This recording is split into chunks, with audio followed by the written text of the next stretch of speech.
Bona tarda. Bona tarda. L'escriptor i periodista Jordi Soler ha guanyat el 56è Premi Prudenci Bertrana, el guardó de novel·la dels Premis Literaris de Girona, amb l'any que vaig estimar Ava Gardner. El jurat, en aquest cas, format per Montse Barderi, Gemma Lienas, Gerard Quintana, Care Santos i Glòria Gas, que li va atorgar el guardó, dotat amb 30.000 euros, ha qualificat aquesta obra d'un relat deliciós, lluminós, ple de vivències i glamour, amb personatges inoblidables com Ava Gardner, Mario Cabré o Frank Sinatra, entre d'altres, en un marc incomparable com és la Costa Brava dels anys 50. En Jordi Soler, nascut a Sabadell l'any 1966, ha publicat novel·les negres com El tigre i la duquesa i Operació Judes. Va guanyar també el Premi Néstor Luján l'any 2013 amb la novel·la històrica Conspiració a Tàrraco, entre altres títols on el registre de gènere i històric, que és primordial, i voldria també afegir el Revolver de Buffalo Bill, que costa dir, que vull dir que també seria un d'aquests casos.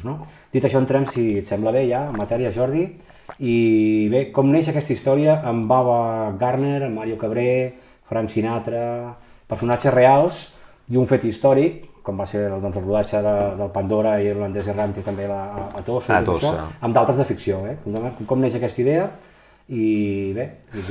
Doncs mira, tot això ve d'un dia que vam sortir amb uns amics i vam anar a Tossa, doncs això, a passar el dia, banyar-nos i fer una paella.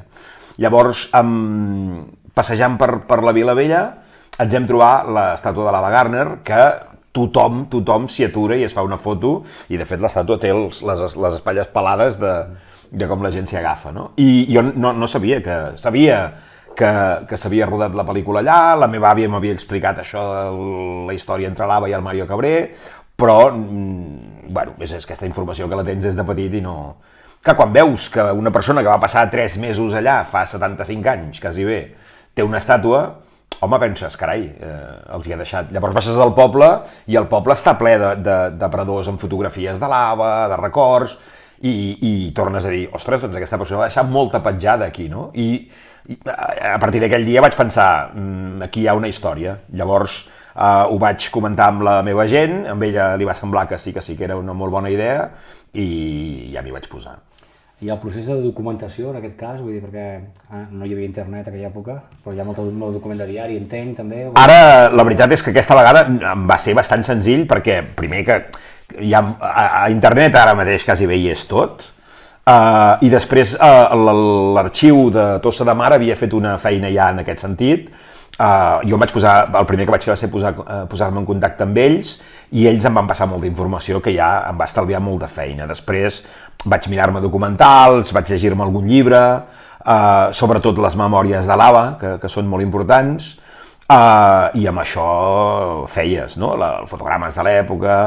No és una novel·la on la documentació hagi estat un problema. Només vaig tenir és una anècdota, però es dona per fet que la notícia del romanç entre l'Ava Gardner i el Mario Cabré va arribar a Hollywood gràcies a un article d'una periodista de molt prestigi en aquella època que es deia Cecilia Eger i que tothom diu que treballava per Variety. Llavors jo, en el planning de la novel·la, vaig dir trobaré aquest article i el traduiré i el reproduiré per paraula.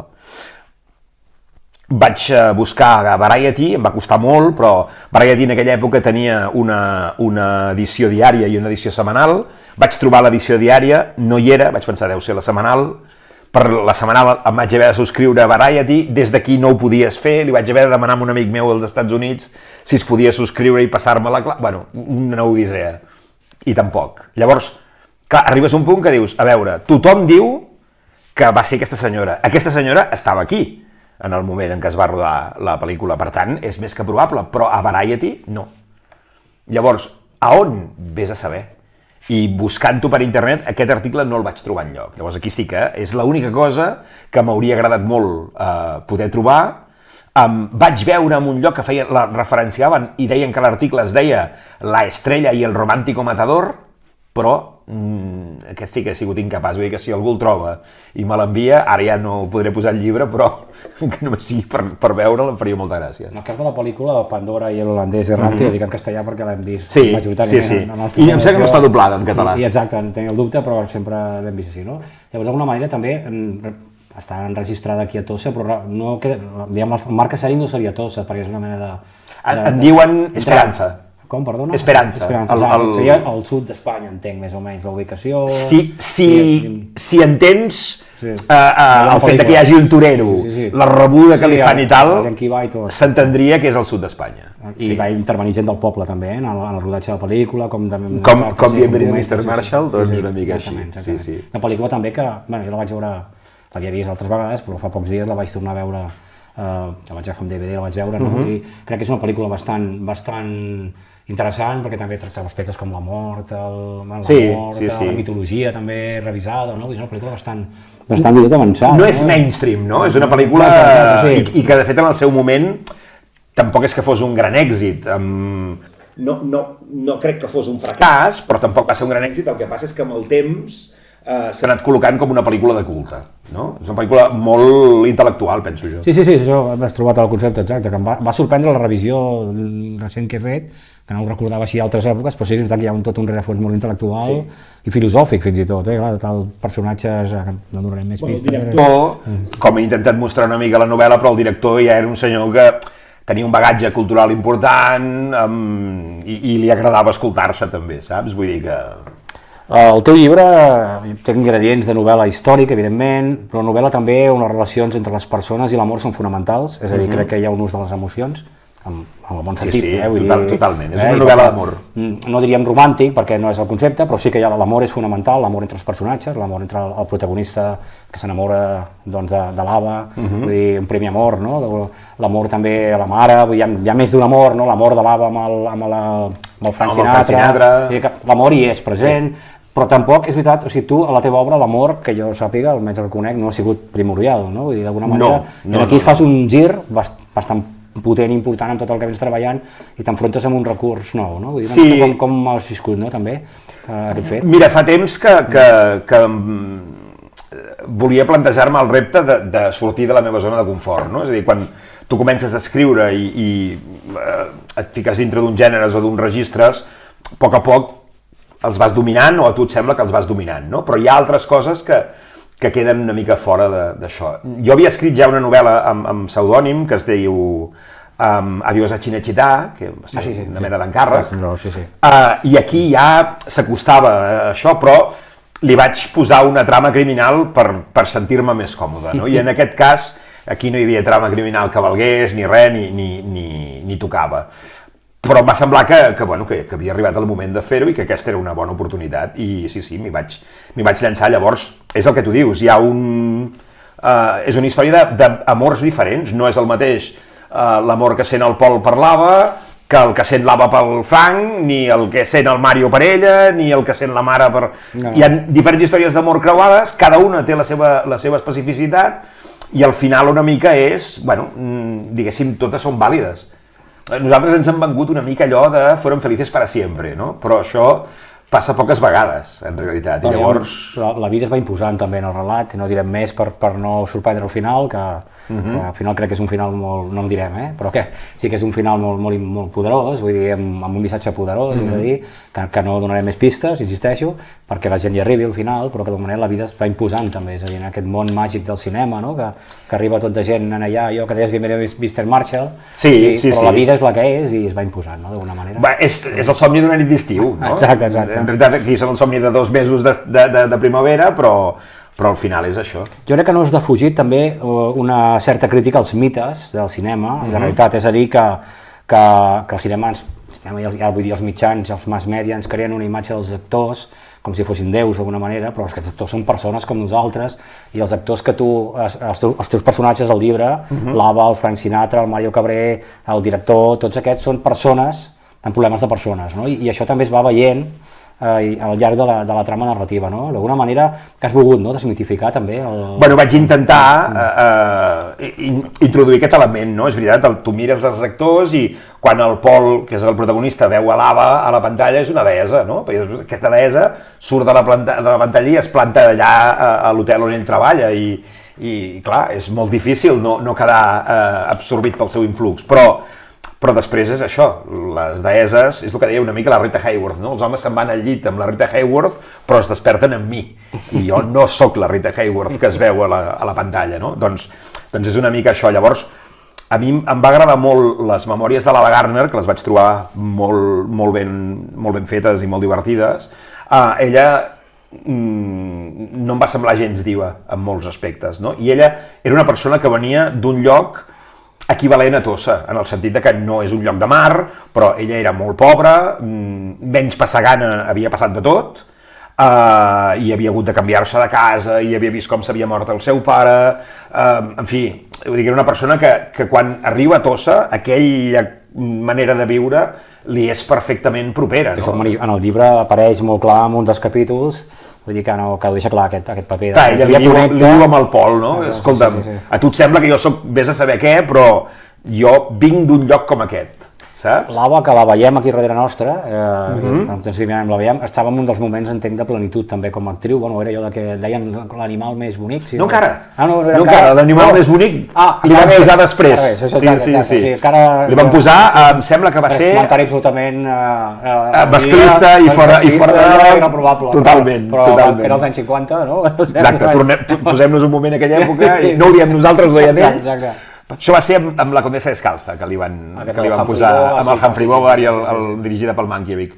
No, aquí ella estava en la recta final de la seva ascensió a l'estrellat de Hollywood, saps? És a dir, després de passar-se una bona pila d'anys fent bonic, perquè bàsicament feia això, i dient alguna fraseta en alguna pel·lícula, va trobar la pel·lícula que la va llançar, que va ser Forajidos, que la va llançar amb ella i amb el Burt Lancaster a la vegada, i aquesta pel·li va ser la que la va posar al mapa, i a partir d'aquí va començar a interpretar papers més importants i a mostrar doncs, això, aquella personalitat que tenia i aquella bellesa que tenia, i aquí estava pràcticament ja arribant. Vull dir, era una estrella en ciernes, que en dirien els castellans. La versemblança narrativa t'ha suposat un problema, i ho explico, és a dir, a veure, els personatges parlen en anglès, vull dir que en algun moment també fas alguna complicitat del que aquí dèiem Ava Gardner, però no es pronuncia així també, no? No, clar. No, com passava amb en John Wayne, que també era John Wayne, i l'Ava seria Ava Gardner. Exacte, no? Fas algun joc també amb un dels missatges. Clar, perquè ella, és que és això, ella, per posar un símil, ella parlaria l'anglès com els andalusos parlen el castellà. Exacte, que ho comentes també de la variable i tal. Clar, és una mica... té un accent... Hosti, és difícil dir això, però és un accent que el troben de poble, no? De lleig. Hi ha un moment que has de sacrificar, entenc, el que podia ser la realitat per donar-li el teu element narratiu, entenc, no? Perquè les converses que tenen entre ells, entenc que potser no serien així, no? La veritat és que és la clau de ser... jo vaig intentar posar-me en com seria la relació entre ella, de fet ho explicava a les seves memòries, que ella deia, a mi em van posar una professora de dicció i clar, jo quan em van fer la primera prova, com et dius, maca? Ava Gardner! Saps? I llavors és això, és molt... seria un equivalent, doncs això, un accent molt lleig, no? I a poc la van anar polint fins treure-li l'accent, que és el que els hi passa a molts actors a molts llocs del món, però especialment als Estats Units una bona interpretació moltes vegades es medeix molt per com és el teu accent, no? És a dir, si aconsegueixes l'accent del personatge que estàs interpretant.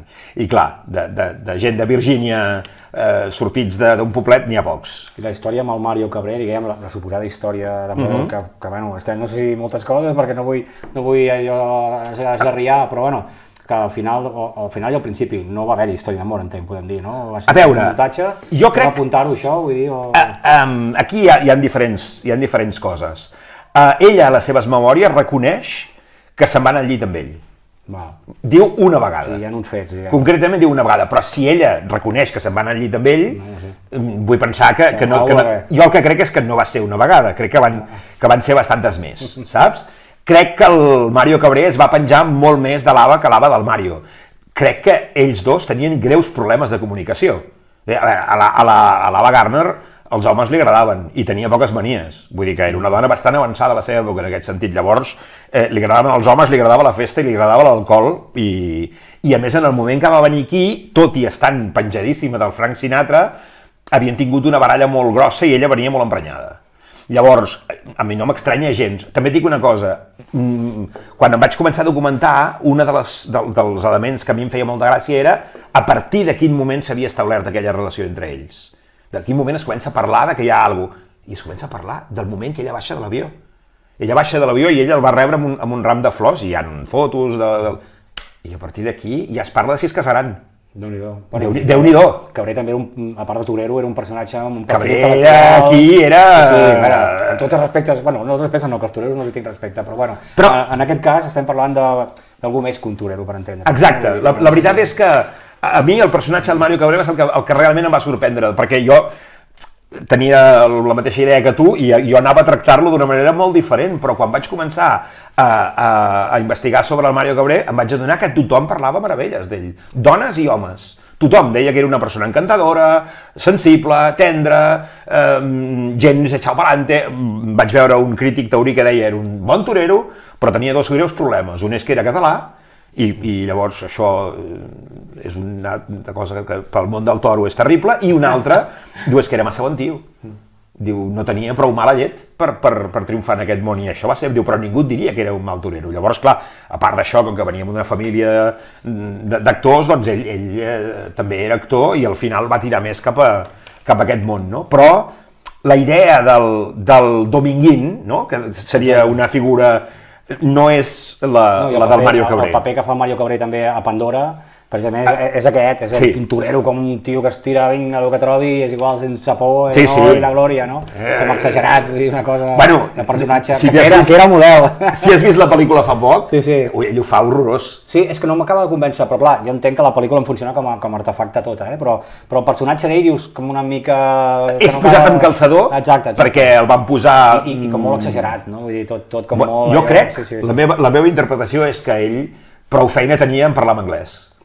Sí, clar, saps? El rodatge era en anglès. Clar, prou feina tenia amb dir les seves línies... No havia tecnologia com ara que podia pal·liar aquestes mancances. Clar, i llavors prou feina tenia en recordar-se del que havia de dir i dir-ho d'una manera que fos mínimament intel·ligible. De fet, ja vaig llegir una anècdota que m'hagués agradat posar-la a la novel·la, però no hi cabia, que és que es va parlar a Hollywood de donar-li una pel·lícula al personatge no d'aquest torero, però un torero semblant, i donar-li amb el Mario Cabré. Llavors el Daryl F. Zanuck, que era el capità dels estudis en aquell moment, va veure la pel·lícula, va reunir els seus i els va dir, escolta, i si en comptes de donar la pel·lícula al torero li donem al toro, que ho farà més bé?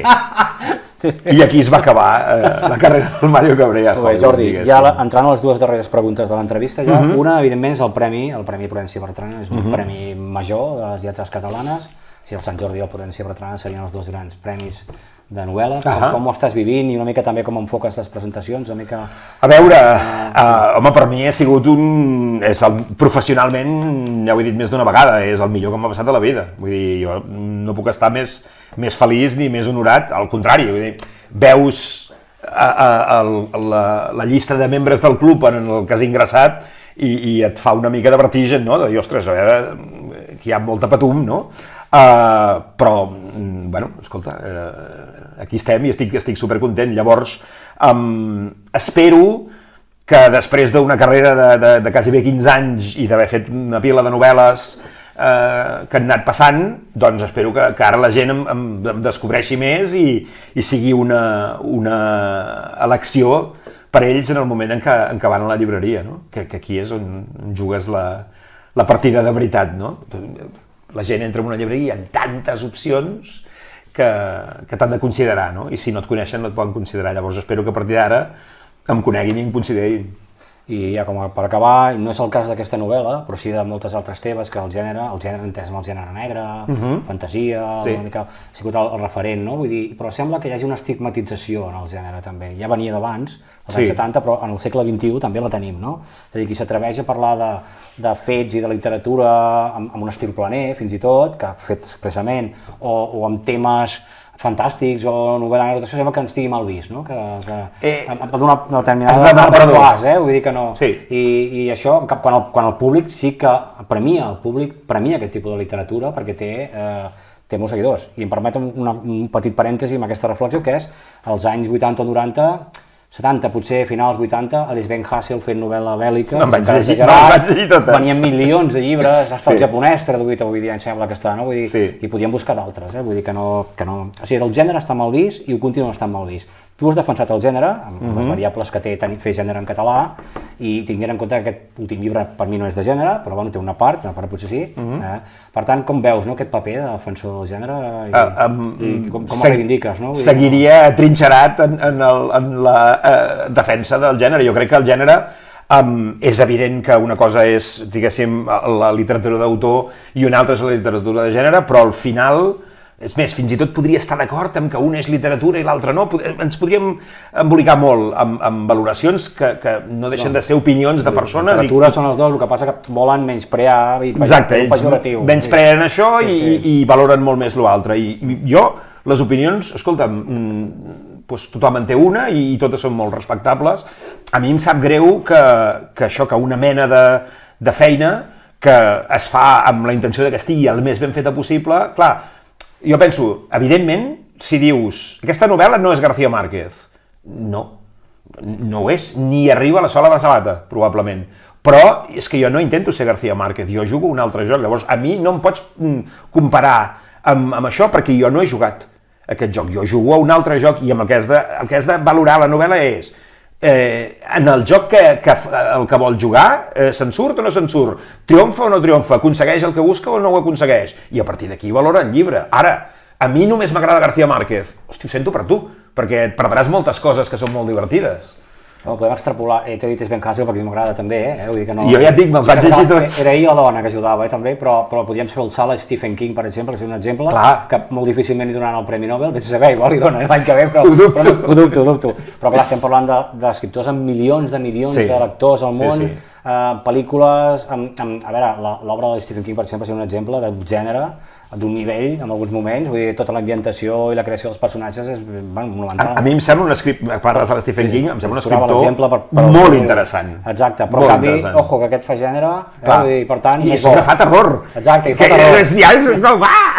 Saps? Sí, jo penso el mateix, penso que hi ha autors que són molt dignes fent gènere, molt dignes, però que un determinat sector mai els hi reconeixerà ni així, perquè això és fer... Mira, què hi farem?